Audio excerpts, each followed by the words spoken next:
Alright, how's it going, guys? Today I got another macro farm for you. I say another macro farm as if I posted more than just this one, but no, this is my first time posting an AFK macro type video, but there was previously two other macros that came out. One was a tabbed out version, which is absolutely good for when you just want to play a game and still farm at the same time. And then there was the old version, which was pretty much the same as this, except it only gets one chest. This one is double the efficiency because it gets two chests. As you can see, I just picked up one chest.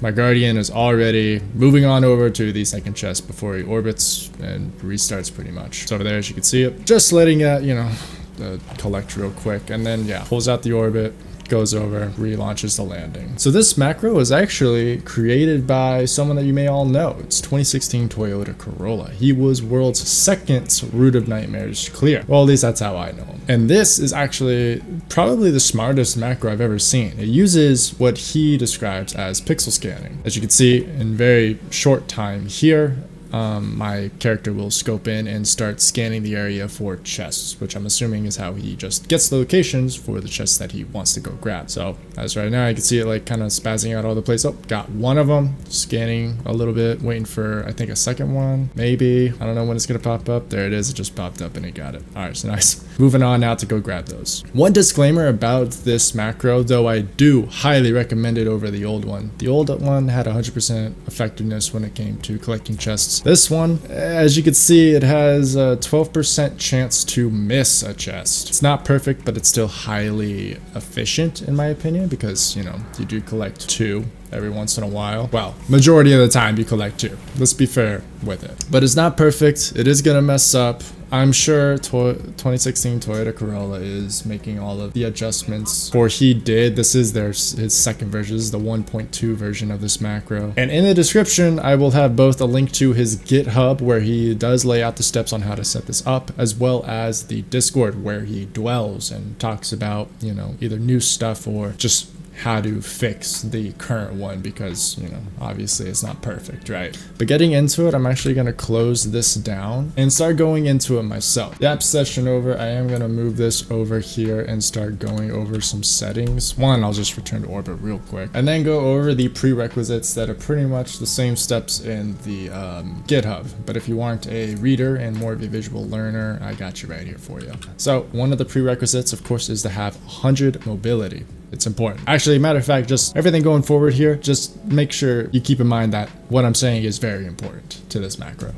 So first is mobility. Have it at 100. Second would be this particular sniper rifle. I'm assuming it's because it has snapshot sights on it. So you can go and collect it from collections. It is the AHN LR2 sniper rifle. It's just blue. You can go over and get it in collections. Also, have a sword. The GitHub does say just have one sword in any slot. Me, I'm just putting both of them on because rather be safe than sorry. What am I doing? Build crafting for a macro. All right, so now that I'm still not even done with this section yet. Okay, so for the three classes, when it comes to the jumps, for Titans, it will be catapult lift, gotta have it on. For warlocks, it's gonna be burst glide, have it on. And for hunters, it's just gonna be triple jump, but we never take that one off. So of course you'll just find the way you are. Editing in here, sorry, you might hear fans because they're running. But I did forget to mention real quick that on your ghost, you do want the wombo detector that costs 2 energy. That's it.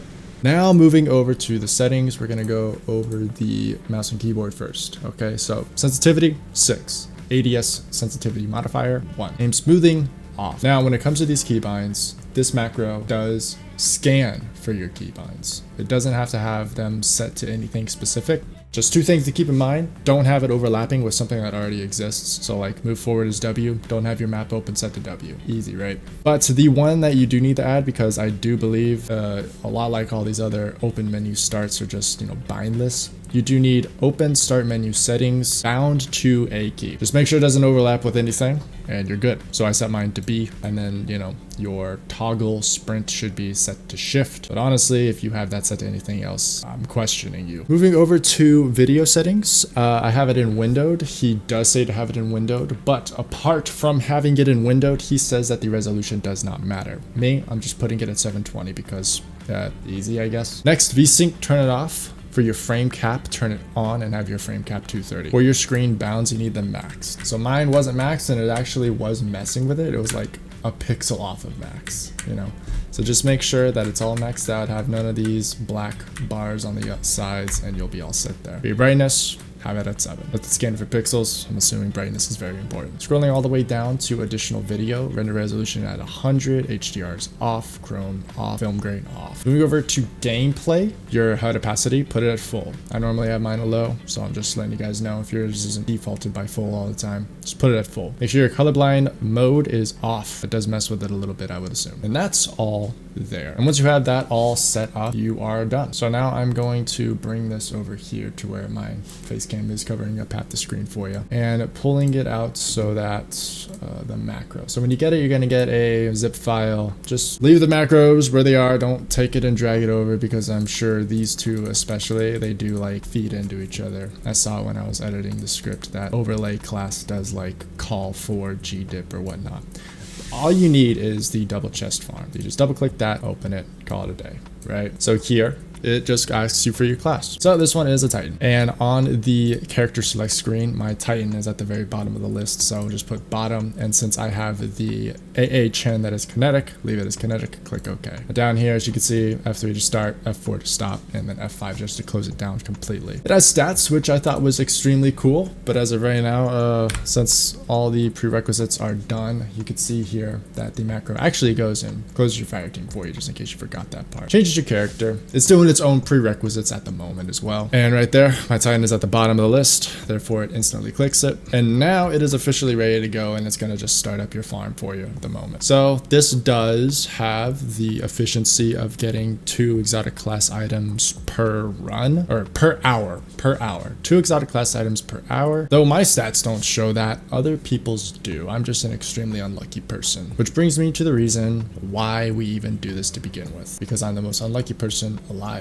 And dupe protection does not exist. Not that I really requested it to exist, but oh my goodness, I'm so tired of farming these class items that for me mentally, it just came to this. So for the console players out there, I am actually sorry. Unfortunately, this is just how it's going to be. I wish you guys could macro farm, because if you did, it would just make the message that much stronger. Because believe it or not, the issue is not the fact that PCers are macroing. Right. The issue is that this stuff is that abysmal to farm for. To have a 1 in 64 chance to get the roll that you want is pretty gnarly RNG, if you ask me, especially for me. And the fact that, you know, when you get a class item, your odds don't change at all. It is still a 1 of 64 chance to get what you want. So yep, that's all I'll leave it as. Again, links are in the description. Shout out to 2016 Toyota Corolla. This is the coolest macro I've ever seen in my life. So take care and peace.